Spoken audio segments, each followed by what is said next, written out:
Hello guys, आज हम explain करने वाले हैं एक फैंटेसी मूवी को जिसका नाम है Alice through the looking glass. इस मूवी के पहले पार्ट में हमें बताया जाता है कि हमारी ही जैसी एक और दुनिया है जहां पर पहले एलिस नाम की लड़की जा चुकी है और वहां पर इसके बहुत सारे अच्छे दोस्त भी बने हैं, जिनमें से सबसे अच्छा दोस्त है हेटर। इस मूवी के सेकंड पार्ट की शुरुआत में हम एलिस को देखते हैं जो एक समुद्री जहाज में है और समुद्री लुटेरे इसका पीछा कर रहे हैं, पर एलिस हार नहीं मानती और इनसे बचने के लिए भागती रहती है। पर तभी वो देखती है कि आगे बीच में पानी कम है और वहाँ पर नुकीले पत्थर निकले हुए हैं जिनसे जहाज नहीं निकल सकता और पीछे लुटेरों के जहाज हैं जो एलिस के जहाज को लूटना चाहते हैं। पर एलिस कहती है कि पतवार खोल दो और वो अपने जहाज को पूरा आड़ा कर लेती है, जिससे जब वो जहाज पथरीले इलाके में आता है तो वो पत्थरों से नहीं टकराता और उस पथरीले इलाके से अपने जहाज को निकाल लेती है और पीछे से लुटेरों के जहाज इनका पीछा नहीं कर सकते इन पथरीले रास्तों की वजह से। और फिर इसके बाद एलिस अपने पिता के जहाज को लेकर बंदरगाह पर आ जाती है, जहाँ पर इसे इसकी माँ मिलती है जो इससे बहुत नाराज है क्योंकि वो नहीं चाहती कि एलिस इस तरह से समुद्री सफर पर जाए, क्योंकि वो चाहती है कि एलिस शादी करके सेटल हो जाए। पर एलिस को ये मंजूर नहीं है। एलिस की माँ उससे जहाज बेचने को कहती है पर एलिस नहीं मानती, जिस वजह से इन दोनों में नाराजगी हो जाती है और एलिस एक जगह पर जाकर बैठ जाती है। तभी इसके पास एक तितली आती है जो एलिस को अपने पीछे पीछे एक कमरे में ले जाती है और तभी एलिस देखती है कि वो बटरफ्लाई एक शीशे के आर पार चली गई है और ये अंडरलैंड में जाने का रास्ता है। एलिस भी इस रास्ते को पहचान जाती है और वो भी इस रास्ते से अंडरलैंड के अंदर आ जाती है, जहाँ पर इसे पुराने दोस्त मिलते हैं और हमें पता चलता है कि एलिस यहाँ पर पहले जो आ चुकी है, इसीलिए इसके इतने अच्छे दोस्त हैं जो इसको अच्छे से जानते हैं। इसके बाद एलिस अपने सबसे खास दोस्त हेटर के बारे में पूछती है। तभी व्हाइट क्वीन बताती है कि कुछ टाइम पहले हेटर अपने दोस्तों के साथ खेल रहा था, तभी उसे वहाँ पर उसका पुराना हेट मिला, जिसे देखने के बाद वो एकदम से सीरियस हो गया और उस दिन के बाद से उसने हंसना बोलना छोड़ दिया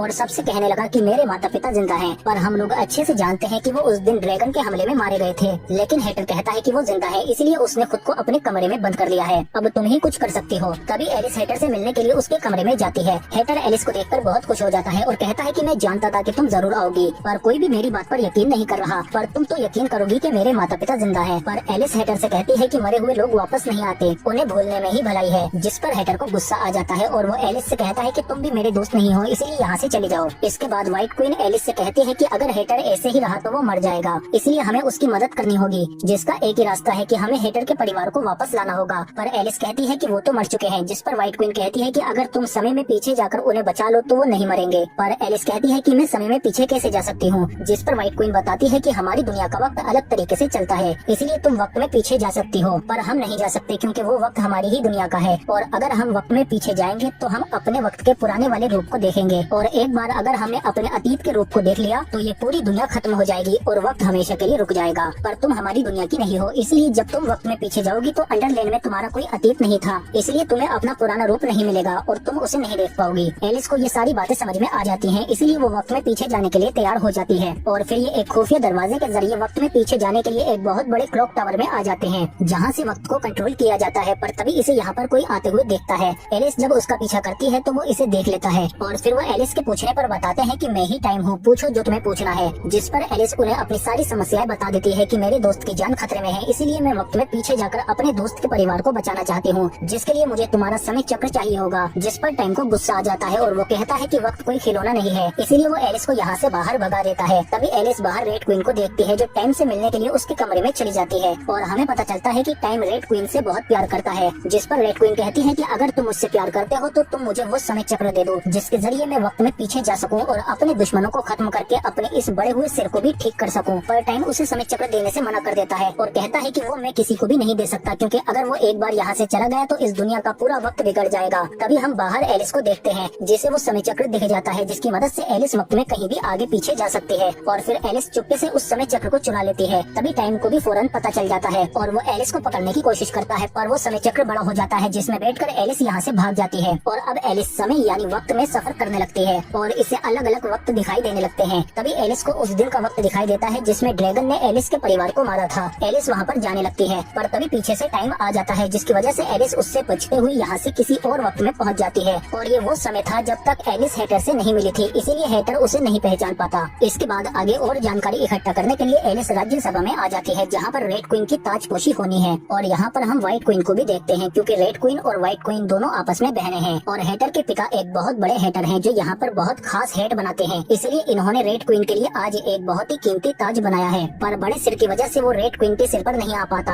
और आखिरकार टूट जाता है, जिस पर हेटर की हंसी निकल जाती है और इसे देखकर यहाँ पर सभी लोग रेड क्वीन के ऊपर हंसने लगते हैं, जिस वजह से रेड क्वीन को बहुत गुस्सा आ जाता है और वो कहती है कि इन सभी के सर कलम कर दो हो, जिस पर राजा को भी गुस्सा आ जाता है और वो कहते हैं कि तुम रानी बनने के लायक नहीं हो, इसीलिए अब मेरे बाद यहाँ की रानी व्हाइट क्वीन बनेगी। जिस पर रेड क्वीन को और भी ज्यादा गुस्सा आ जाता है और वो यहाँ से जाने लगती है, पर व्हाइट क्वीन उसे रोकने की कोशिश करती है। जिस पर रेड क्वीन कहती है कि तुम इन्हें सच्चाई बता क्यों नहीं देती कि तुम्हारी ही वजह से मेरी ये हालत हुई है। इसके बाद हम देखते हैं कि हेटर के पिता भी उस पर बहुत गुस्सा करते हैं कि तुम्हारी ही वजह से ये सब कुछ हुआ है। जिस पर हेटर कहता है कि आप मुझे हमेशा से ही एक बहुत बड़ा लूजर समझते हैं, इसीलिए मैं अब घर छोड़कर जा रहा हूँ। इसके बाद एलिस हेटर के माता पिता के पास आती है। तभी यहाँ पर व्हाइट क्वीन भी आ जाती है और वो बताती है कि ये सब मेरी ही वजह से हुआ था, क्योंकि जब वो गुस्से में घर से भागी तो उसका सिर एक घड़ी से टकरा गया, जिसकी वजह से उसका ये हाल हो गया। जिस पर एलिस को एक आइडिया आता है कि क्यों ना वो उसके सिर को घड़ी से टकराने से रोक दे, जिससे रेड क्वीन बुरी नहीं बनेगी और हेटर के माता पिता भी नहीं मरेंगे। इसीलिए ये फौरन उस वक्त में और पीछे जाती है जब रेड क्वीन और व्हाइट क्वीन छोटी बच्ची थी, और यहाँ पर इसे हेटर भी मिलता है और ये भी एक छोटा बच्चा है, इसीलिए ये एलिस को अपने पिता के पास ले जाता है। और फिर हेटर अपने पिता को अपना पहला हेड दिखाता है जो इसने खुद बनाया है। तभी एलिस देखती है कि 6 बजने वाले हैं, इसीलिए वो फौरन यहाँ से चली जाती है। और इधर हम व्हाइट क्वीन को देखते हैं जो चुपके से केक चुराकर अपने कमरे में ले आती है और उसे खाने लगती है, पर केक के टुकड़े बेड के पास गिर जाते हैं। तभी यहाँ पर रेड क्वीन भी आ जाती है, जिसे देखकर व्हाइट क्वीन यहाँ से चली जाती है। इसके बाद रेड क्वीन छोटी छोटी चींटियों को एक जार में बंद कर देती है। तभी इनकी माँ भी व्हाइट क्वीन को लेकर यहाँ पर आ जाती है और इनसे कहती है कि मैंने तुमसे मना किया था कि केक चुराकर मत खाना, जिस पर ये दोनों मना कर देती हैं। पर नीचे केक के टुकड़े देखकर इनकी माँ सब कुछ समझ जाती है, जिस पर रेड क्वीन कहती है कि ये मैंने नहीं खाया है बल्कि व्हाइट क्वीन ने खाया है। लेकिन व्हाइट क्वीन झूठ बोल देती है कि ये मैंने नहीं खाया है, जिसका सारा इल्जाम रेड क्वीन के ऊपर आ जाता है। इसीलिए रेड क्वीन गुस्से में यहाँ से बाहर भाग जाती है। तभी एलिस उसे देख लेती है और जैसे ही ये घड़ी से टकराने वाली होती है तो एलिस घड़ी को गिरा देती है, लेकिन फिर भी रेड क्वीन गिर जाती है, जिससे उसका सिर जमीन से टकरा जाता है और फिर रेड क्वीन का सिर भी सूजकर बड़ा होने लगता है। जिसके बाद एलिस को टाइम की बात याद आने लगती है कि तुम टाइम को नहीं बदल सकती पर तुम उससे कुछ भी सीख सकती हो। तभी एलिस देखती है कि हेटर के पिता ने हेटर का हेड अपने सीने से लगा रखा है और यही बात हेटर देखकर समझ गया था कि उसके पिता ने उसका हेड रख लिया होगा। अगर ये हेड बच गया है तो उसकी फैमिली भी बच गई होगी। एलिस भी समझ जाती है कि हेटर के माता पिता मरे नहीं है बल्कि वो अभी भी जिंदा हैं। इसलिए एलिस फौरन यहाँ से उस समय में जाती है जिस वक्त में हेटर के माता पिता को ड्रैगन ने मारा था, और यहाँ आकर वो देखती है कि ड्रैगन ने चारों तरफ आग बरसा रखी है और बीच में हेटर की फैमिली फंसी हुई है। तभी वो ड्रैगन दोबारा आता है और इनके ऊपर फिर से आग बरसाकर चला जाता है, जिससे सबको लगता है कि एलिस का परिवार मर चुका है। पर तभी ये देखती है कि रेड क्वीन के सिपाहियों ने एलिस के परिवार को बचा लिया था, क्योंकि रेड क्वीन इन्हें मारना नहीं चाहती थी बल्कि वो इन्हें बंदी बनाना चाहती है। और इसी दौरान ही हेटर का हेड भी गिर गया था और वो ड्रैगन भी रेड क्वीन का ही ड्रैगन था जिससे इसने हमला करवाया था। और अब ये सारी बात एलिस समझ जाती है, इसीलिए वो वापस अंडरलैंड की दुनिया में उसी समय में आ जाती है जिस समय से ये गई थी। पर ये देखती है कि हेटर की तबीयत बहुत खराब है और अब वो मरने ही वाला है। लेकिन तभी एलिस उसे उसकी पुरानी बातें याद दिलाती है और उससे कहती है कि तुम सही थे कि तुम्हारे माता पिता जिंदा हैं और मुझे तुम पर यकीन है। ये बात सुनते ही हेटर फिर से ठीक हो जाता है और फिर वो कहता है कि मुझे खुशी हुई कि तुम्हें मुझ पर यकीन है। जिस पर एलिस उसे बताती है कि तुम्हारे माता पिता को रेड क्वीन ने बंदी बना रखा है। इसीलिए हेटर कहता है कि अब हमें हर हाल में अपने परिवार को बचाना होगा। और फिर ये लोग सब मिलकर एक साथ रेड क्वीन के महल पर आ जाते हैं, पर रेड क्वीन दूर से इन्हें देख लेती है। लेकिन फिर भी ये सभी लोग रेड क्वीन के महल के अंदर घुस जाते हैं और सब लोग अलग अलग दरवाजों में हेटर के माता पिता को ढूंढने लगते हैं और फिर सब एक एक करके फंसने लगते हैं। पर आखिरी दरवाजे पर हेटर कहता है कि मुझे यकीन है कि मेरे माता पिता यहीं पर होंगे। इसीलिए जब वो अंदर जाता है तो वो निराश हो जाता है क्योंकि उसके माता पिता यहाँ पर उसे नहीं मिलते। तभी इसका ध्यान चींटियों के जार पर जाता है और जब ये करीब जाकर देखता है तो इसे पता चलता है कि इसके माता पिता को छोटा करके रेड क्वीन ने इस जार के अंदर कैद कर रखा है। पर तभी चारों तरफ से दरवाजे और खिड़कियां बंद होने लगती हैं और ये लोग भी यहाँ पर फंस जाते हैं। तभी रेड क्वीन यहाँ पर आती है और वो एलिस से समय चक्र ले लेती है और जब टाइम यहाँ पर आता है तो ये टाइम को भी बंदी बना लेती है। और फिर रेड क्वीन खुद को ठीक करने के लिए अपनी बहन व्हाइट क्वीन को लेकर फिर से उसी समय में चली जाती है और वहाँ पर ये व्हाइट क्वीन को दिखाती है कि देखो तुम्हारी ही वजह से ये सब कुछ हुआ था, क्योंकि तुमने उस दिन झूठ बोला था। और जैसे ही छोटी व्हाइट क्वीन झूठ बोलती है तो तभी रेड क्वीन बीच में बोल जाती है, लेकिन तभी ये और इसका बचपन वाला रूप इसे देख लेता है, जिस वजह से ये दोनों फौरन जम जाती हैं। और जैसा कि व्हाइट क्वीन ने बताया था कि अगर अंडरलैंड की दुनिया में से किसी ने वक्त में पीछे जाकर अपना रूप देख लिया तो वो हमेशा के लिए जम जाएगा और उसके साथ ही हमारी दुनिया भी जम जाएगी और सब कुछ रुक जाएगा और अंडरलाइन खत्म हो जाएगा। इसीलिए यहाँ भी चारों तरफ वक्त जमने लगता है और ये दुनिया खत्म होने लगती है। हालांकि एलिस अपने साथियों को समय चक्र में बिठा लेती है और इससे बचने की कोशिश करती है, पर तभी लगातार हर तरफ से वो तबाही इनका पीछा करने लगती है और सभी समय एक साथ जमने लगते हैं। पर तभी टाइम कहता है कि अगर हमने समय चक्र को उसकी जगह पर रख दिया तो ये सब रुक जाएगा। इसीलिए ये लोग उसी जगह पर जाने लगते हैं जहाँ से एलिस ने समय चक्र को चुराया था और जल्दी ही ये सभी लोग उस जगह पर आ जाते हैं। पर वो तबाही भी इनका पीछा करते हुए यहाँ पर भी आ जाती है और एक के बाद एक ये लोग जमने लगते हैं। हेटर के सभी साथी भी इससे नहीं बच पाते और वो जम जाते हैं और व्हाइट क्वीन भी जम जाती है। टाइम अपनी शक्तियों से इसे रोकने की कोशिश करता है पर वो भी जम जाता है और नहीं बच पाता। अब सिर्फ एलिस बची है, लेकिन वो भी जैसे ही समय चक्र को उसकी जगह पर रखने वाली होती है तो तभी वो भी जम जाती है और ये अंडरलैंड की दुनिया पूरी तरह से जम जाती है और समय रुक जाता है। तभी हम देखते हैं कि समय चक्र के अंदर कुछ हलचल होने लगती है, क्योंकि वो अपने सही जगह के बिल्कुल करीब था, जिस वजह से वो अपनी सही जगह पर आ जाता है और ये पूरी जगह फिर से पहले जैसी होने लगती है। समय फिर से चलने लगता है, जिसके बाद ये सभी लोग अपनी असली पोजीशन में आ जाते हैं। और फिर व्हाइट क्वीन भी अपनी बहन से माफी मांगती है कि मुझे दुख है, मैं हमेशा से तुमसे माफी मांगना चाहती थी, मैं तुमसे बहुत प्यार करती हूँ। जिस पर रेड क्वीन उसे माफ कर देती है, क्योंकि वो हमेशा से यही तो सुनना चाहती थी। इसके बाद हेटर कहता है कि मेरी फैमिली को तो बड़ा करो, जिसके बाद व्हाइट क्वीन इन्हें भी बड़ा कर देती है। जिसके बाद हेटर इन सब से मिलकर बहुत ज्यादा खुश हो जाता है और फिर वो एलिस के पास भी आकर उसका शुक्रिया अदा करता है। पर अब एलिस को भी अपनी दुनिया में जाना होगा, क्योंकि एलिस का भी अपना परिवार है। इसीलिए एलिस भी हेटर को अलविदा कहकर यहाँ से अपनी असली दुनिया में आ जाती है, जहाँ पर एलिस की माँ भी इसका इंतजार कर रही थी। और फिर वो भी एलिस की बातों को समझ जाती है और ये भी एलिस के साथ मिलकर समुद्री सफर पर अपने जहाज पर रवाना हो जाती है। और इसी के साथ ये मूवी यहीं पर खत्म हो जाती है। अगर आपको ये वीडियो अच्छी लगी है तो प्लीज लाइक जरूर करो इसे और कमेंट करके बताओ कि आपको ये मूवी